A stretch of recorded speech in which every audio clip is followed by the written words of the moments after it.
आज हम कविता करेंगे पर्वत प्रदेश में पावस। पहले कवि के बारे में जान लें। कवि का नाम है सुमित्रा नंदन पंत। कई बार छात्र छात्राएं ये गलती करते हैं कि इन्हें कवि की जगह कवियत्री से संबोधित करते हैं। तो सुमित्रा नंदन माने सुमित्रा के बेटे। सुमित्रा नंदन पंत प्रकृति के कवि हैं। इनकी भाषा में एक चित्रात्मकता, एक चित्र हमारे सामने खिंच जाता है और ऐसा ही एक चित्र इन्होंने अपनी कविता पर्वत प्रदेश में पावस में खींचा है। पावस माने वर्षा ऋतु। पर्वत प्रदेश में जब वर्षा ऋतु होती है तो प्रकृति कैसे अपना रूप बदलती है, पल पल में अपना रूप कैसे बदलती है, वह इस कविता में बताया गया है। भाषा की विशेषता मैंने बता दी है, चित्रात्मक है। और चित्रात्मक माने एक चित्र हमारे सामने खींचा जाता है। यदि कभी भी आपको वर्षा से संबंधित कोई अनुच्छेद दिया जाए या आपसे पूछा जाए कि वर्षा ऋतु कोई ग्रीष्म अवकाश में या किसी भी समय पर्वत क्षेत्र की यात्रा आपने की हो, किसी क्षेत्र की यात्रा, अविस्मरणीय यात्रा पर अनुच्छेद, तो आप इस कविता का अर्थ भी अपने आप में लिखेंगे तो वो पूरा आपके लिए अच्छा अनुच्छेद आपका सामने लेकर आएगा। तो एप्लीकेशन आपको इस चीज़ का आना चाहिए। पर्वत ऋतु में जब वर्षा की अधिकता होती है तो रूप कैसे बदलता है उसके बारे में कवि ने बताया है। अलंकार युक्त भाषा है, अगर आपके टीचर्स ने सिखाया है। तत्सम और तद्भव शब्दावली का प्रयोग किया है। बहुत सारी उपमाओं का, उपमा माने कई सारी तुलनाओं को हमारे सामने प्रस्तुत किया है। इसलिए इससे छोटे छोटे अनेक प्रश्न बनते हैं जो आपको बहुवैकल्पिक प्रश्न के रूप में, एमसीक्यू के रूप में या 1 मार्कर के रूप में भी पूछे जा सकते हैं। और कवि ने ऐसा क्यों कहा करके कथन के रूप में भी पूछा जा सकता है। और साथ में अपने आप में अनुच्छेद और प्रश्नोत्तर तो बनते ही बनते हैं। पावस ऋतु थी, पर्वत प्रदेश, पल पल परिवर्तित प्रकृति वेश। देखिए बार बार दोहराया जा रहा है तो अनुप्रास अलंकार है। पावस ऋतु यानी वर्षा की ऋतु थी, पर्वत प्रदेश था, पल पल पर्वत के किसी स्थान के बारे में, किसी स्थान क्या, नैनीताल के बारे में ही कवि यहाँ पे चर्चा कर रहा है, नैनी झील के बारे में। और वो बता रहा है कि पल पल में, थोड़ी थोड़ी देर में प्रकृति का जो रूप था वह बदलता जा रहा था। परिवर्तित माने बदलना।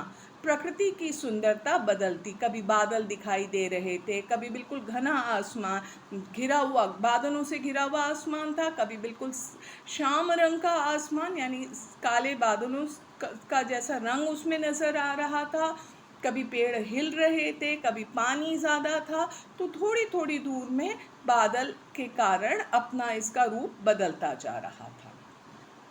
मेखलाकार पर्वत अपार, अपने सहस्त्र दृगु समन फाड़, अवलोक रहा है बार बार, नीचे जल का महा आकार, जिसके चरणों में पड़ा ताल, ऐसा फैला, दर्पण सा फैला विशाल। अब देखिए ये 6 लाइनें मैंने आपके सामने एक साथ दी है।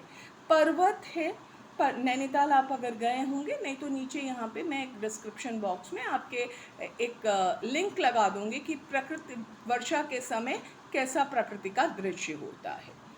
अब पर्वत है और पर्वतों के नीचे एक बड़ी सी नैनी झील, नैनीताल की जो झील है वह है। अब कवि जो कह रहे हैं, और इस झील के, इस ताल के चारों ओर पर्वत ही पर्वत फैले हुए हैं। उन पर्वतों की कवि ने कैसे तुलना की है, मेखलाकार पर्वत ताल के चारों ओर गोलाई में है, इस गोलाई के कारण पर्वतों की तुलना करघनी से की है।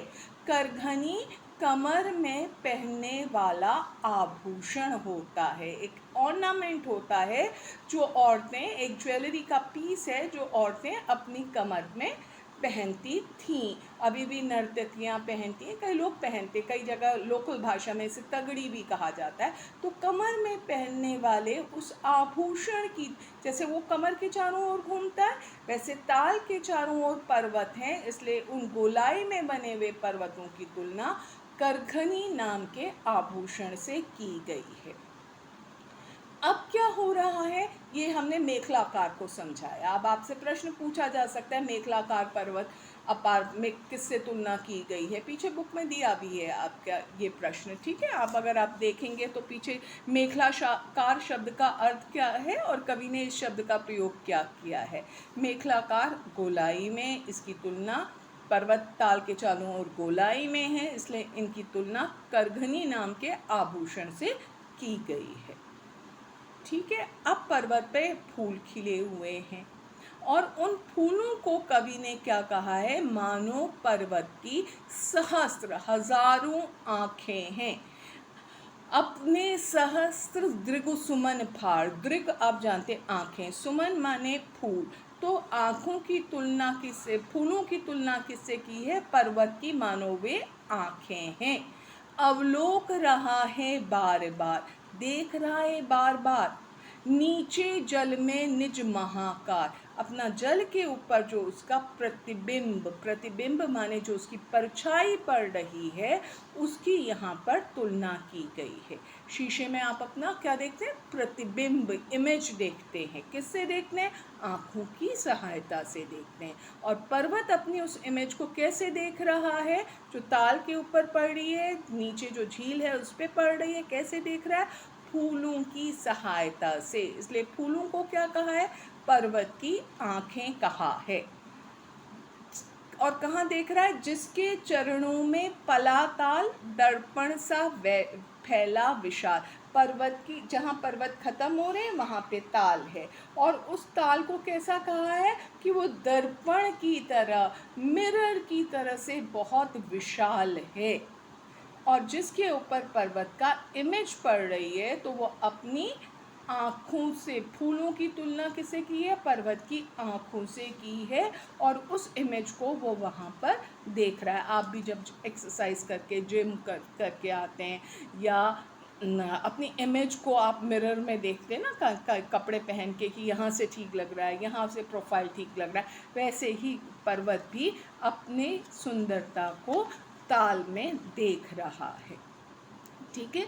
अब यहाँ पे हमने जो तुलनाएं की हैं वो आपको क्लियर हो गया होगा। पर्वत की तुलना करघनी से, उस पे खिले फूलों की तुलना उसकी आँखों के साथ की है, और ताल की तुलना दर्पण के साथ की है। देखिए, अब आप बुक के पीछे देखेंगे आपको प्रश्न दिख जाएगा, सहस्त्रदिक सुमन फाड़, सुमन से क्या तात्पर्य है, पर्वत के ऊपर हजारों फूल खिले हैं, जिनकी तुलना कवि ने उसकी आँखों से की है। और क्यों की है, क्योंकि वो दर्पण अपने निज महाआकार, अपने महाआकार को ताल में देख रहा है उनकी सहायता से।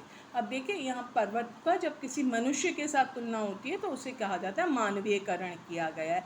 अगर आप याद रख सकते हैं, मनुष्य से तुलना करने के कारण उसको मानवीय, मनुष्य की तरह पर्वत की आंखें बताई गई हैं। ठीक है, तो ये यहाँ पे मानवीयकरण है। अब देखिए, पर्वत की सुंदरता बता दी। फिर क्या हुआ, पर्वत में जब वर्षा हो रही है तो क्या हो रहा है, बड़ी तेज से बारिश गिर रही है। तेजी के साथ बारिश गिरने के कारण क्या है, अधिक बारिश गिरने के कारण पर्वतों से वो पानी गिर रहा है। ऐसा लग रहा है जैसे पर्वतों से झरने गिर रहे हैं। अब कोई पानी, साइंस आप लोग पढ़ते हैं, पानी ऊपर से नीचे गिरेगा, वेग के साथ, फोर्स के साथ गिरेगा, तो वो अपनी आवाज़ भी करेगा। ठीक है, वो आवाज़ कर रहा है। अब वो आवाज़ कर रहा है तो कवि को, और उसका रंग कैसा है, पर्वतों से गिरते पानी का बिल्कुल साफ सफ़ेद उज्ज्वल है। तो कवि ने यहाँ पे जो पानी गिर रहा है उसको कहा है झरना। ठीक है, गिरी, उनको झरना कहा है, पर्वतों से वो गिर रहे ऐसे ऐसे ऐसे नीचे करके, तो उन्हें जिसे वाटरफॉल कहते हैं, तो वाटरफॉल कहा गया है।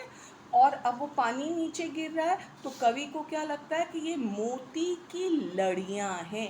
लड़ियाँ माने स्ट्रिंग ऑफ पर्ल, मोती की माला की तरह से हैं। और वो माला के दाने की तरह से पानी नीचे गिर रहा है क्योंकि वो इतना साफ है। और उसके बाद क्या तुलना की है, उसकी आवाज़ भी हो रही है। तो उस आवाज़ की तुलना कैसे की है, जैसे गिरी से जो पानी गिर रहा है, गिरी माने पर्वत, उस वह पर्वतों के गौरव के, उनके यश के गीतों का गान कर रहा है, यश के गीत गा रहा है। गिरी का गौरव गाकर झरझर, मद मद में नस नस उत्तेजित कर, मोती की लड़ियों से सुंदर झरते हैं झाग भरे निर्झर। अब देखिए निर्झर यहाँ पे झरने का है, एक एक शब्द। गिरी का गौरव गाकर झरझर, गिरी से पानी गिर रहा है, कैसा, उसके यश के गीत गाता हुआ, झर रहा है यानी गिर रहा है। मद से नस नस उत्तेजित कर, क्योंकि ऊंचाई से नीचाई में, फिर ऊंचाई में, तो क्या होता है, पानी ऐसा लगता है बहुत वेग से आ रहा है, जा रहा है, बिल्कुल उत्साह से भरा हुआ। जैसे आप जब दौड़ते हैं, आपके शरीर में खून का तेजी से संचार भी होने लगता है, फ्लो आने लगता है, वैसे वाटर भी एक फ्लो के साथ, फोर्स के साथ गिर रहा है। मोती की लड़ियों से सुंदर, और पानी इतना साफ है कि वो स्ट्रिंग ऑफ पर्ल, मोती की लड़ियों से भी ज़्यादा सुंदर नज़र आ रहा है। झरते झाग भरे निर्झर, तो जो झरने हैं वह गिर रहे हैं। अब वर्षा ऋतु में क्या हो रहा है, पर्वतों से पानी गिर रहा है, कवि ने उसकी तुलना झरने से की है। झरने कैसे हैं, मोती की लड़ियों जैसे हैं, और उनसे गिरने के कारण, ऊंचाई से गिरने के कारण जो आवाज़ हो रही है, कवि ने कहा है कि मानो वह उनके यश के गीत गा रहा हो। अब नेक्स्ट में आ जाते हैं, गिरी के ऊपर देखिए बिल्कुल आसमान बिल्कुल शांत है, बादल हैं, काला है, वो कभी भी वर्षा हो सकती है, ठीक है। तो बिल्कुल शांत सा आसमान नज़र आ रहा है, हवा नहीं चल रही है, बिल्कुल ऐसा लग रहा है कि किसी भी समय बारिश हो सकती है। आजकल भी आप देखते हैं हर समय ऐसे हाथी घोड़े जैसे बादल नज़र नहीं आते, बिल्कुल कई बार बारिश होने वाली होती है, बिल्कुल ब्लैक सा हमें आसमान नज़र आता है, वैसा आसमान नज़र आ रहा है, ठीक है। अब गिरी, और उस पर्वत के ऊपर पेड़ हैं ही हैं, उन पेड़ों की तुलना कवि ने कैसे की है, गिरिवर के उर से उठ उठकर उच्च आकांक्षाओं के तरुवर। उन पेड़ों की तुलना कैसे की है, जैसे हमारी मन में उठने वाली ऊंची ऊंची आकांक्षाएं हों। पेड़ ऐसे हैं जैसे हमारे मन में आकांक्षाएं क्या होती हैं, हमारी ऊंची ऊंची इच्छाएं, हमारी जो एम्बिशंस होती हैं ना, उनको उन्होंने कहा है उच्च आकांक्षाएं, महत्वाकांक्षाएं जो होती हैं कि हम ये करेंगे वो करेंगे, तो उनकी तुलना पेड़ों के साथ ऊंची आकांक्षाओं से की है झांक रहे नीरव नभ पर। नीरव नभ वो नीले रंग का काला सा जो आसमान है, शांत सा बैठा हुआ है, पर कभी भी बरस सकता है वो, ऐसे आसमान को वो देख रहे हैं। और कैसे देख रहे हैं, अनिमेष अटल कुछ चिंता पर। अनिमेष अटल, एक जगह पे खड़े हुए हैं, हवा नहीं चल रही है तो एक जगह पे खड़े हैं, अटल हैं। अनिमेष बिना अपनी पलकों को झुकाए हुए, कुछ चिंता में डूबे हुए। जैसे जब हम चिंता में डूबते हैं ऐसे हाथ रख लेते हैं और ऊंचे आसमान को देखते हैं, वैसे ही यहाँ पर क्या कर रहे हैं, वो बादल के, अब पेड़ कैसे हैं कि मानो वह किसी चिंता में डूबे हुए आसमान को देख रहे हैं, ठीक है। अब वो देख रहे हैं, चुपचाप देख रहे हैं, फिर क्या हुआ, उड़ गया अचानक लो भूधर, फड़का अपार पारद के पर। अचानक क्या हुआ, एक मिस्ट, एक धुंध, एक कोहरा छा गया, ऐसे लगा कि मानो वह बादलों के पंख लगाकर कोई बादल जो हैं, सॉरी, वो पर्वत कहीं उड़ गए हैं, बादलों के पंख लगाकर पर्वत ही कहीं गायब हो गए हैं। वो क्या हुआ, मिस्ट के कारण कुछ भी नज़र नहीं आ गया। रवशेष रह गए हैं निर्झर। निर्झर माने अभी हमने किया था, निर्झर माने झरने। केवल झरने ही झरने, क्योंकि उनकी आवाज़ सुनाई दे रही है, पानी गिर रहा है उसकी आवाज़ सुनाई दे रही है टूट पड़ा भू पर अंबर, ज़मीन पर आसमान उतर आया है। पानी पानी, पानी के ऊपर जो बादलों की इमेज पड़ रही है वो नज़र आ रहा है। ऐसा लग रहा है कि पूरा आसमान ज़मीन पर उतर आया है और बादलों के पंख लगाकर पर्वत गायब हो गए हैं। ठीक है, अब भू पर अंबर, ज़मीन पर आसमान का उतरना एक मुहावरा है। धस गए धरा में सभ्यशाल, उठ रहा धुआं जल गया ताल, यूं जलद यान में विचर विचर, था इंद्र खेलता इंद्रजाल। देखो, वर्षा के देवता किसे माना जाता है? इंद्र को।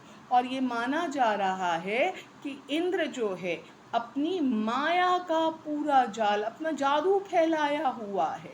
उसने क्या जादू की, अपनी जो मिस्ट बनी है, धुंध है, उसे एक इल्यूजन क्रिएट कर दिया। उस इल्यूजन, उस जादू के कारण क्या नज़र आ रहा है कि बादल जो हैं, बादलों के पंख लगाकर पर्वत गायब हो गए हैं और डर के मारे शाल के जो वृक्ष हैं, जो सीधे खड़े रहते थे, बड़ी सभ्यता के साथ, तमीज़ के साथ सीधे खड़े रहते थे, वो ज़मीन पर जाकर छुप गए हैं। उठ रहा धुआं, और ताल के ऊपर भी पानी पानी मिस्ट है, कोहरा है, धुंध है, और उस धुंध के कारण लग रहा है कि अरे ये तो पानी में भी आग लगा दी इन्होंने, पानी में भी ताल को जल रहा है ताल। ठीक है, तो धुंध के कारण लग रहा है कि ये ऐसा जादू फैला दिया है कि पानी में आग लग गया है, बादल के पंख लगा के पर्वत गायब हो गए हैं और शाल के वृक्ष डर के मारे ज़मीन पर धंस गए हैं, छुप गए हैं। और ये सारा किसने किया हुआ है? इंद्र ने किया है। और इंद्र ने कैसे किया है? अपने जलद यान पर, अपने बादलों के यान में बैठकर वह ये सारा इंद्रजाल खेल रहा है, ये सारी माया रच रहा है, ये सारा जादू रच रहा है। और वो हमें क्यों नज़र आ रहा है? क्योंकि चारों ओर कोहरा ही कोहरा है, धुंध ही धुंध है। ये आपकी छोटी सी कविता पर्वत प्रदेश में पावस है।